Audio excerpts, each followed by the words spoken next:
자, 안녕하세요. 자, 오늘은 여러분들 우리 5-2강 갑신정변에 대해서 이야기를 하겠습니다.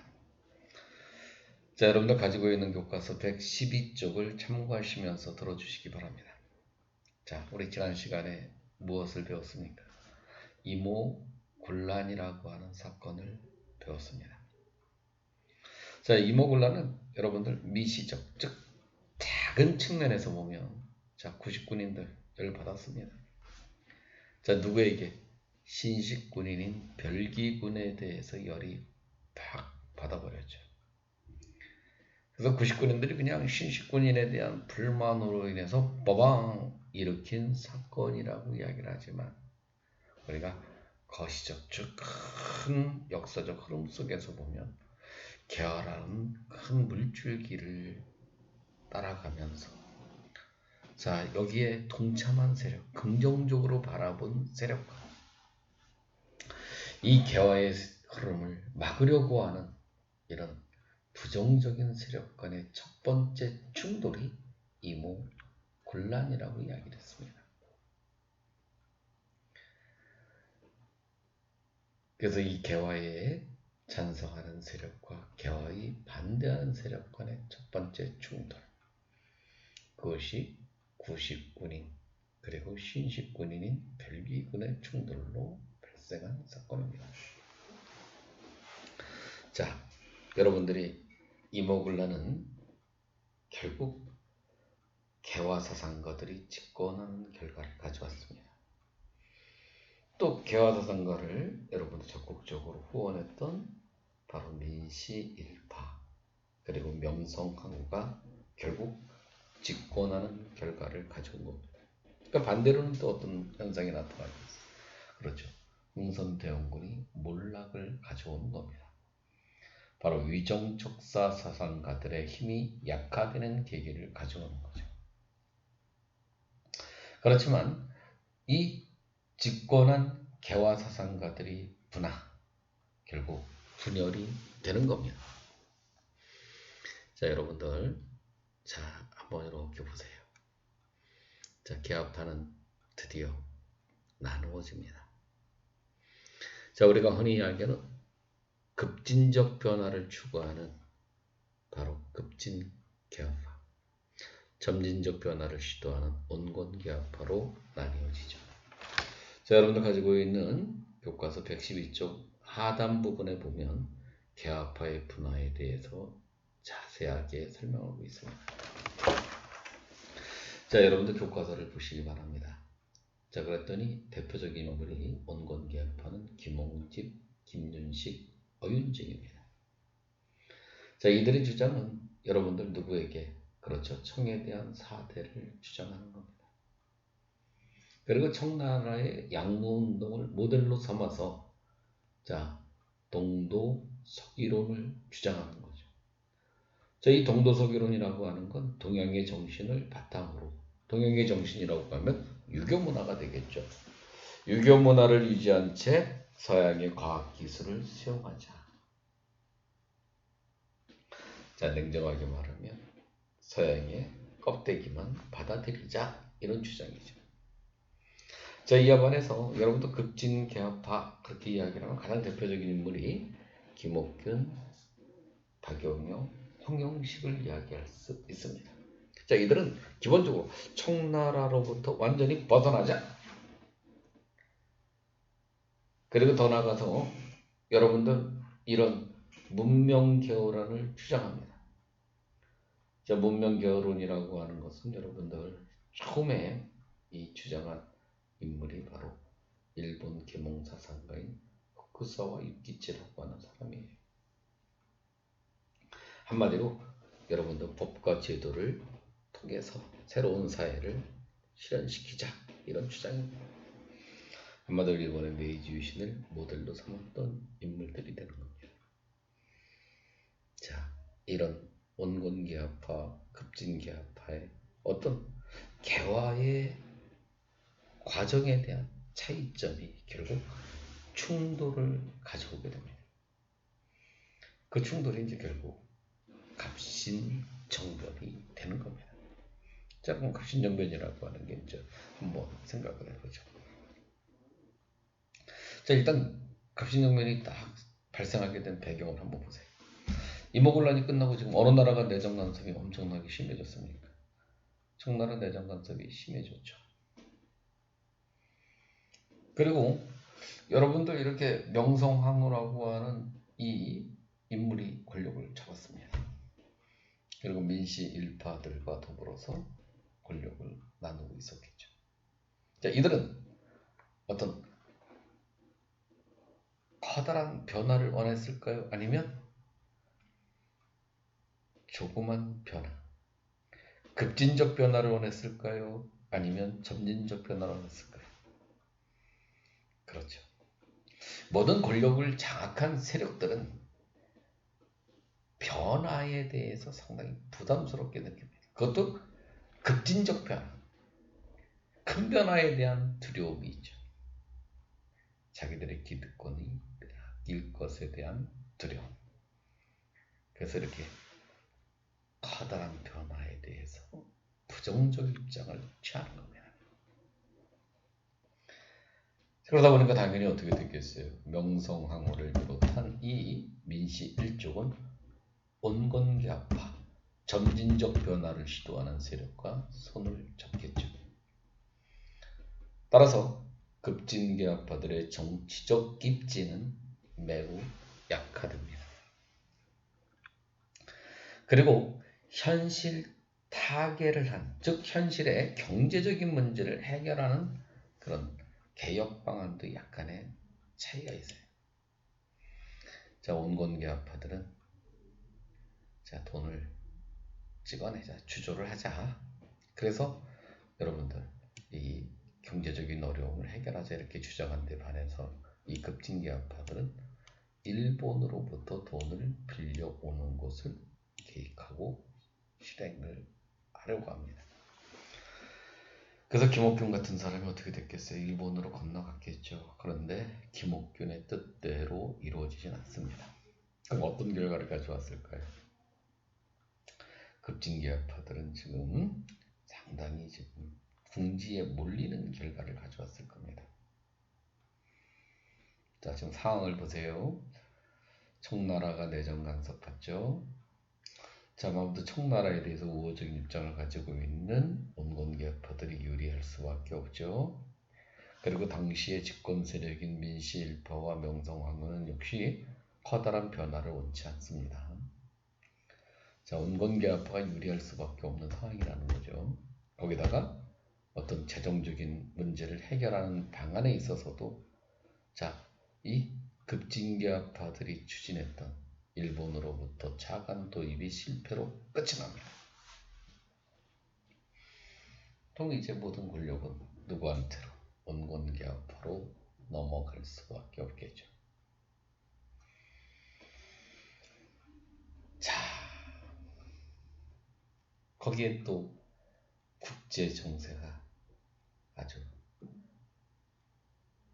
심각하게 돌아가고 있습니다. 청나라 프랑스가 갈등이고 결국 자, 이 전쟁이 발생함으로 인해서 조선에 주둔해 있던 청군이 철수가 됩니다. 일부가.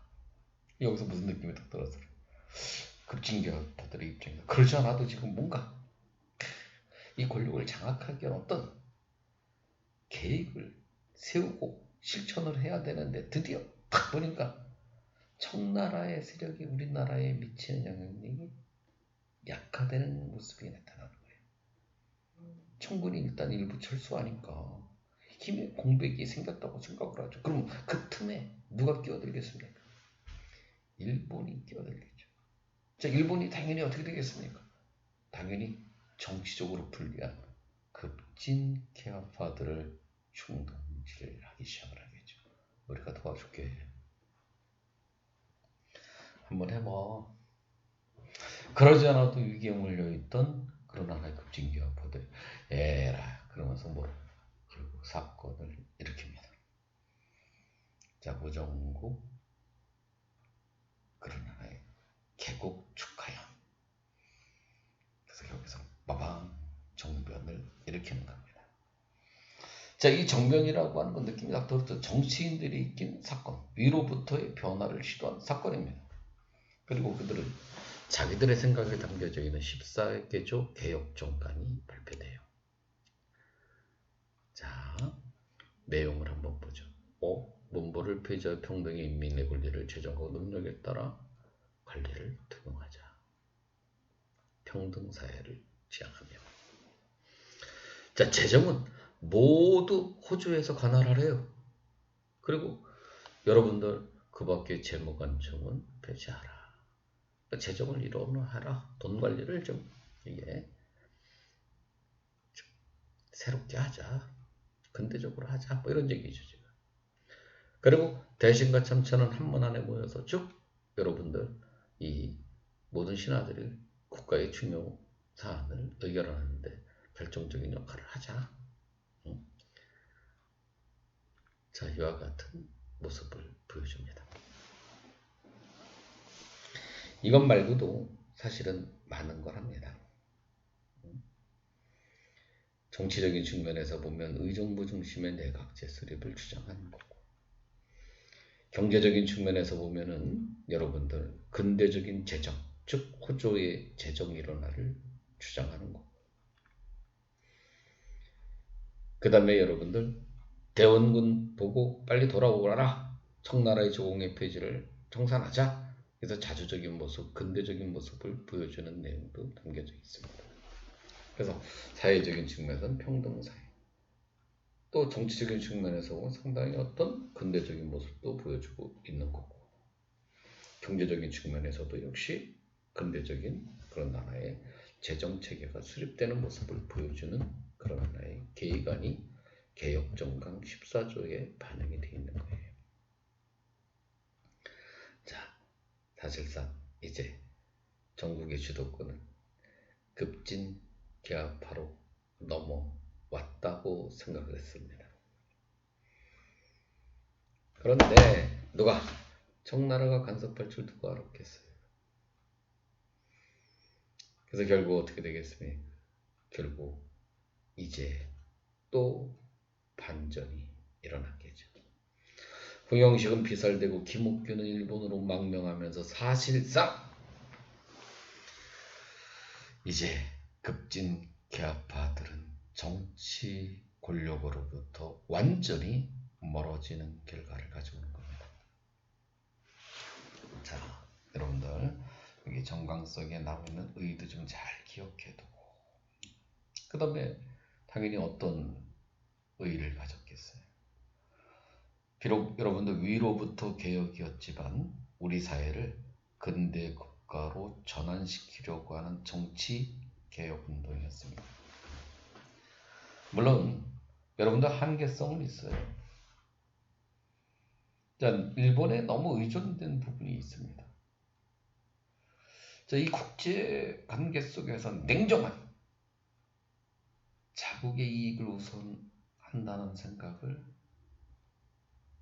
생각하지 못했던 것 같아요. 그리고 일본 애들의 이중적인 모습도 역시 헤아리지 못한 한계가 있었습니다. 그리고 그 무엇보다도 민중의 지지를 받지 못한 한계가 있어요. 그럼 민중의 지지를 왜 받지 못했을까?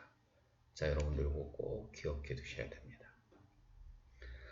자, 위로부터의 개혁이다 보니까 민중이 가장 원하는 게 무엇이었을까요? 민중이 어떤 변화에 동참한다고 하면 뭔가 자기들에게도 돌아오는 몫이 있다고 생각을 하지 않았을까요? 바로 그렇습니다. 여러분들 당시 시대적 상황을 한번 그려보세요. 자, 3인평등이야. 이제 양반하고 맘먹어도 돼. 이것을 이야기하면 민중들은 뭔가 한 방에 가슴속에 확 땡김이 안 오죠. 근데 여러분들 토지, 땅을 준다고 생각을 돈 준다고 생각을 해보세요. 뭔가 느낌이 팍 오죠. 응? 그래서 여러분들 항상 구테타를 일으키는 이런 세력들이 여러분들 언론기관 장악하고 탁 하는 게 우리는 어때? 너한테 뭐 줄 거야? 많이 해줄 거야? 이런 얘기 하는 거예요. 그럼 거기에 현혹이 돼서 그러는 거 아니겠어? 응?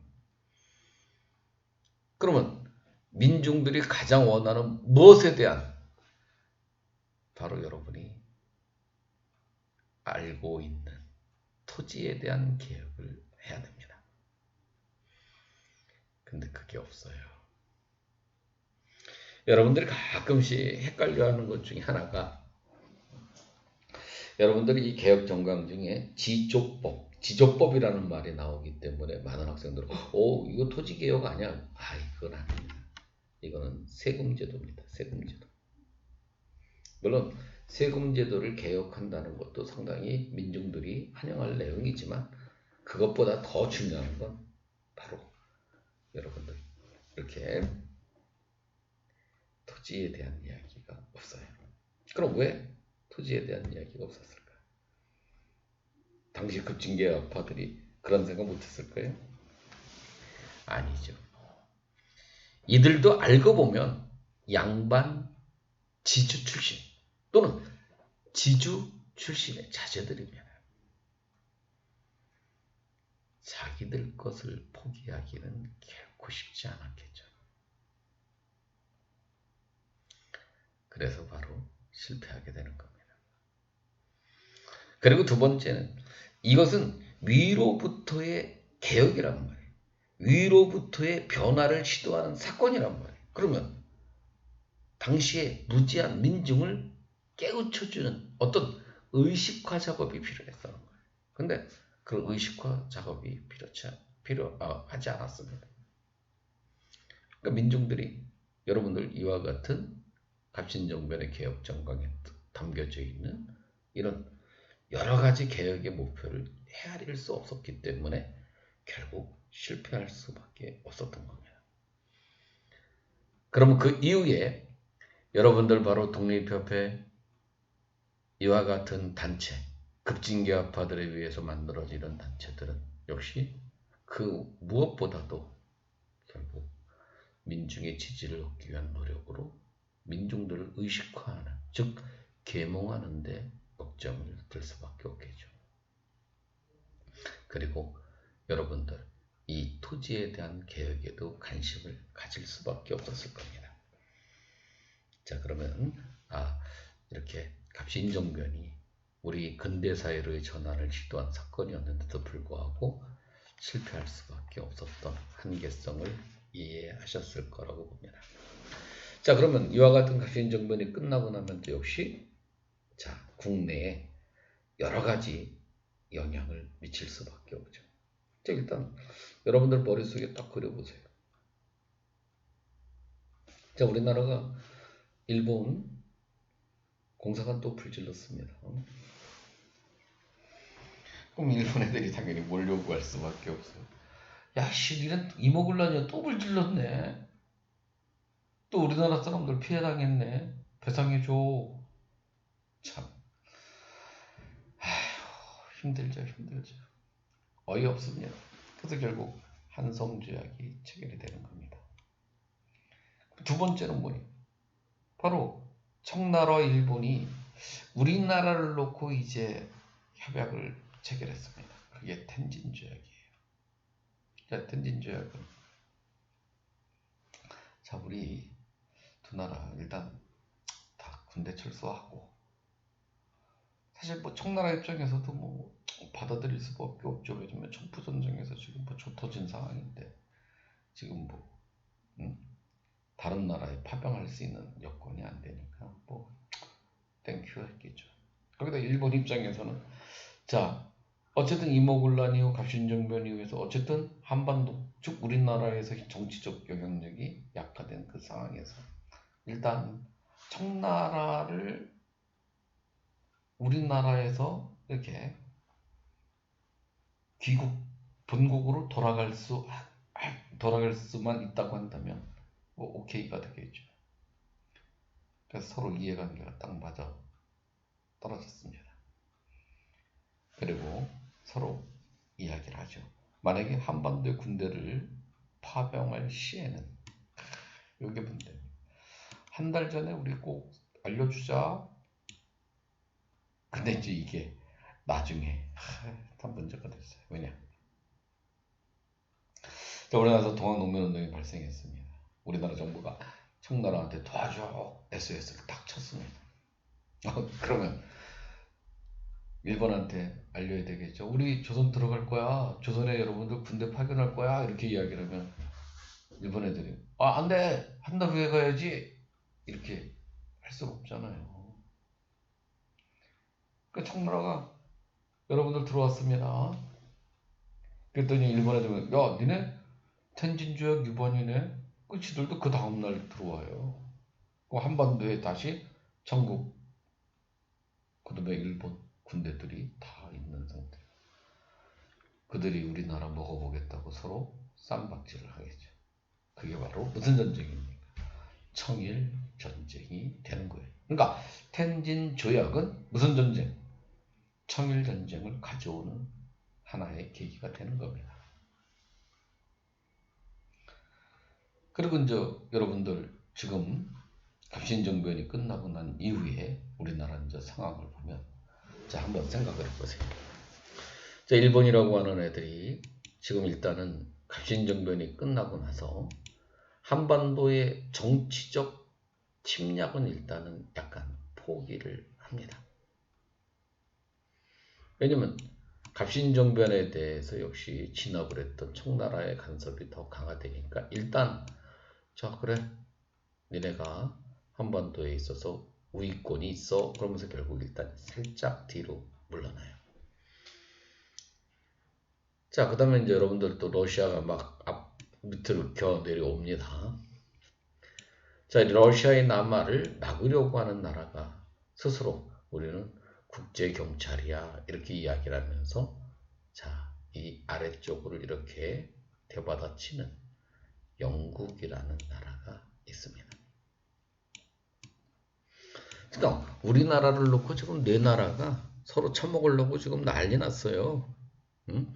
속된 말로 껄떡거리고 있어. 러시아는 남쪽으로 겨내려와. 영국은 여러분들 검은도를 불법으로 점령해. 그 다음에 여러분들 이렇게 일본과 청나라는 자 일단 텐진조약 체결해서 서로가 이해관계에 딱 맞는 조약 체결해서 지금 호시탐탐 노리고 있어요. 자 이럴 때 독일의 부영사 자 꼭 기억해 두시기 바랍니다. 독일의 부영사였던 부들러가 이야기를 합니다. 사랑하는 니네 열강의 이 침략으로부터 벗어날 수 있는 유일한 길은 중립국이 되는 거야. 중립발언을 주장하죠. 이때 미국에 유학 갔다 돌아온 6.1준도 자 열강이 보장하는 중립국가가 괜찮은 모습이다. 이렇게 주장을 합니다. 그래서 여러분들 가지고 있는 교과서 114쪽에 6.1준의 중립발언을 여러분들 확인을 꼭 해주시기 바랍니다. 그러니까 우리 여러분들 교과서에 나와 있는 거기 여러분들 그림을 봐주시기 바랍니다. 아이고 지금 보니까 중국에 일본에 거기다 소련에 뭐 한 나라 빠졌지만 영국에까지 이제 들어와서 낚시질하고 있습니다. 거기 보니까 여러분들 조선이라고 쓰여져 있는 고기 서로 낚으려고 난리 났어요. 이래서 등장한 그런 하나의 중립발언 좀 기억해 두시기 바랍니다. 그러니까 이런 반도 국가들은 참 힘이 강하면 참 좋습니다. 대륙으로도 올라가 해양으로도 내려가 괜찮죠. 여러분들 역사적으로 보면 저 그리스 그 다음에 로마가 이와 같은 모습을 알 수 있습니다. 우리도 힘이 세었을 때는 만주 지역도 차지하고, 그리고 여러분들 여기 쓰시마섬도 우리 거라고 이야기를 했습니다. 그리고 조공을 받았죠. 자, 그런데 힘이 없으니까 어떻게 돼요? 이 나라 저 나라 우리나라 처먹으려고 들덤비고 있는 겁니다. 자, 그러면 이제 여러분들 갑신정변도 이해하셨을 겁니다. 그럼 이제 당시에 이제 어떤 상황이 이제 벌어질 건가 이제 생각을 해보세요. 이모군란 갑신정변을 쭉 지나면서 어떤 개화라고 하는 큰 흐름이 지금 이 과정 속에 뭔가 지금 뭔가 정치적으로 보면 이제 청나라 간섭이 더 심화되는 모습이 보여주고 있고, 또 개화를 추진하는 세력들이 뭔지는 모르지만 약간 이 운곤계약파들의 한계성이 있을 것 같은 느낌이 딱 들죠 지금. 그리고 민중은 민중대로 힘이 들었을 겁니다. 어떤 민중들의 어떤 저항 의식이 생겨나기 시작했을 거예요. 바로 그 유명한 바로 아래로부터의 변화를 추구하는 개혁운동인 동학농민운동을 다음 시간에 이야기하기로 하죠. 이것으로서 여러분들 5-2강 강의를 마치기로 하겠습니다. 대단히 감사합니다.